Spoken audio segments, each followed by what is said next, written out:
Hi friends, രാവിലെ തന്നെ അച്ഛനെയും കൂട്ടി ചെറിയൊരു സർപ്രൈസ് കൊടുക്കാമെന്ന് പറഞ്ഞ് കടയിലോട്ട് വന്നു.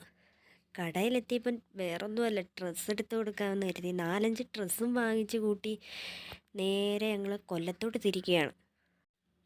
അനിയത്തിയും ലിയോക്കുട്ടനെയും ഒരു 2 ആഴ്ച വീട്ടിൽ കൊണ്ട് നിർത്താമെന്ന് പറഞ്ഞാൽ വന്നേ. വന്നപ്പോൾ അവൻ ഫോൺ തോണ്ടിക്കൊണ്ടിരിക്കുന്നു. അങ്ങനെ ഫോൺ കൊടുക്കുന്നതല്ല, പെട്ടെന്ന് അവൾ വഴക്ക് പറഞ്ഞതിന് മിണ്ടാതെ വാശിക്കിരിക്കുക. രണ്ടിനെയും പിടിച്ച് വണ്ടിയിലും കയറ്റി നേരെ കൂന്നിയിലോട്ട് തിരിച്ചു. അതിൻ്റെ ഇടയിൽ ഞാൻ എന്തൊക്കെയാണ് അവൻ്റെ അടുത്ത് ചോദിക്കുന്നുണ്ട് കേട്ടോ. ഇരുന്ന് ഇങ്ങനെ വീഡിയോയിലൊക്കെ നോക്കിയിരിക്കാൻ ഭയങ്കര ഇഷ്ടമാണ്. ഹായൊക്കെ കൊടുക്കാൻ പറഞ്ഞപ്പോൾ ഇരുന്ന് നോക്കിക്കൊണ്ടിരിപ്പുണ്ട്. പിന്നെ പറയണ്ട, കുറച്ച് കഴിഞ്ഞപ്പോഴത്തേ കുറേ കാര്യമൊക്കെ പറഞ്ഞ് എൻ്റെ നെറ്റിയിലെ പൊട്ടെല്ലാം വലിച്ച് കളഞ്ഞിട്ട് കിടന്നുറക്കമായി.